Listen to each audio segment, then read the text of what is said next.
Sometimes when a project looks plain, it helps to add a little something to it to make it more interesting. That's when it's great to use NUPs. In this video, I'll show you 3 ways to make them.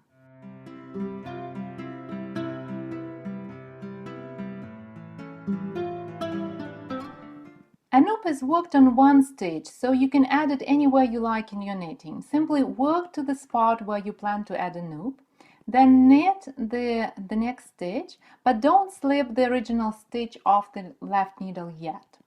And when you knit the stitch, make the loop really big, make the stitch, pull the right needle sideways so it gets bigger. Then make a yarn over that is also big. Insert the right needle into the same stitch on the left needle, knit another stitch from it, make another yarn over, then do it again, insert the right needle into that stitch, pick the yarn and pull it through, then make another yarn over and knit the last stitch through this same loop. This way we created 7 loops from one stitch. Let's take a look at that. So we have knit stitch, yarn over, knit stitch, yarn over, knit stitch, yarn over, knit stitch, altogether 7 loops. Now we are ready to let go of this stitch, so drop it from the left needle, and that's basically the future NUP. Now continue working to the end of the row, and in the wrong side row, when you turn your work, in the wrong side row, we'll purl all stitches together. And this way is a classic way. So that's the way that is explained in most of the patterns, and that's the way that Estonian knitters who invented this little trick, that's the way they use mostly. So now that we came to the NUP, to those seven strands, pull the other stitches a bit aside so you can see those 7 strands, and now is the fun part. Now we need to purl them together. That means we insert the right needle into all of those 7 strands, and that could be a bit tricky. So what really helps, first to make the strands bigger, like we did in the previous row. And then if you are not sure where, if you don't want to skip any strand, let's put it this way, then put the needle, like every 2 strands, kind of take it out so you see that it picked all the strands. So that's another trick that helps. So insert the right needle into all those 7 loops, and then wrap it with the yarn and pull this wrap through. That's another tricky part, but it's totally doable. It's not really super hard, not really. And then take the left needle out and pull this strand a bit to close the gap between the NUP itself and the previous stitch, just like this. And then continue working to the end of the row. And now we'll see how this NUP looks on the right side.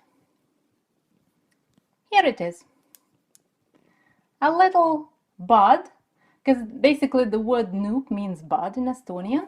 So that's your little bud right here in the middle of your knitting, and it does not disrupt the pattern, so you don't have to adjust the pattern in any way. Just whenever you feel that you would like to add this little guy, then just add it. That's it.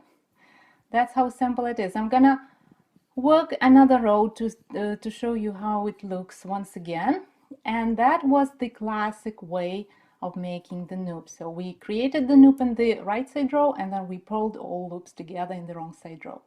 Now I'm gonna knit a few more rows to separate the NUPs, and we'll move on to the second way of making NUPs. The second way of making NUPs is very similar to the first one. The only difference is this time we are not going to wait to the wrong side row to finish off the NUP. We're going to do it in the same row. So come to the place where you want to add a NUP and then make 7 loops into the next stitch, just the same way as we did in the previous way, and make those loops bigger. Same as we did. And then one more thing, make sure they are not crossed over. They should be lined up on the needle without crossing over. If they get messed up, then the loop will look all messed. So try to keep them all nice and flat without crossing, okay? So now I have 7 of those strands again, and I let go of the stitch on the left needle, and now we're gonna knit these 7 strands together through the back loop. So to do that, we insert the left needle into, now it's left needle, right? We insert it into all of those loops, and again, to make sure you don't miss any loop, then take the needle out here and there, and then move on to pick the other strands. Wrap the tip of the right needle with the yarn and pull it through and let go. That's it. That's how that is the second way of making the loop. And now we continue knitting or working in the pattern, whatever your pattern is. And in the wrong side row, we don't do anything special. We just purl that stitch with the loop. So no purling 7 loops together this time. Just like this. See, I just purl this stitch and that's it. And this loop is fuller, it's more vivid, because by knitting it in the same row, we created kind of an additional row, so it looks more like a bobble. This one is more subtle, and this one is standing out basically more on the fabric. It's up to you which way you like, so they just look a bit slightly bit different, but the idea is all same. So I'm gonna work a few more rows to separate the loops, and we will move on to the third way of making them.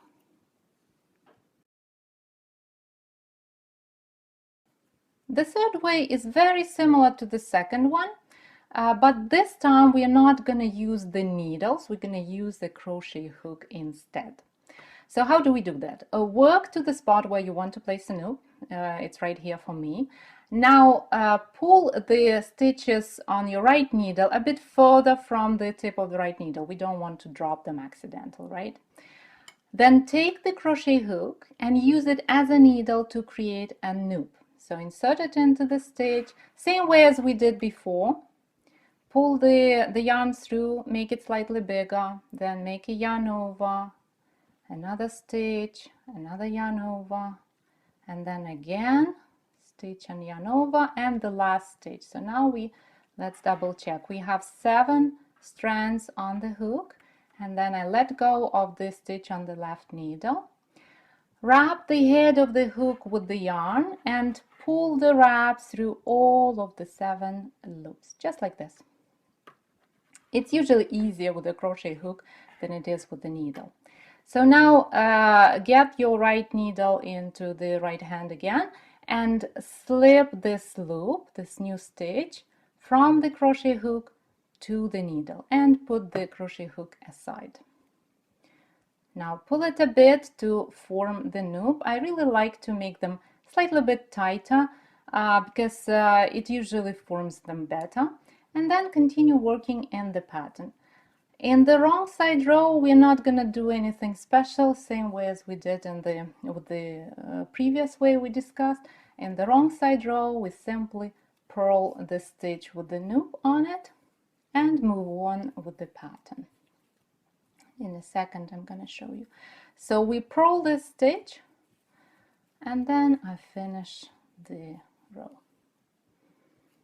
This loop is also more vivid, same as the loop created by the second way, and that's how these little guys look.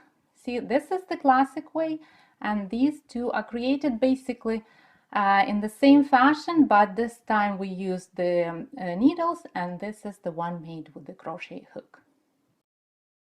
You probably noticed that the loop created by the first way we discussed, the classic way, it slants to the right. And the loops made by the other 2 ways slant to the left. You can use this difference to create interesting patterns by making loops using different ways. And that will definitely turn your project into a one-of-a-kind creation. If you need step-by-step instructions for making loops, click the link in the description. Thank you for watching this video and have a wonderful week. I'll see you next Thursday.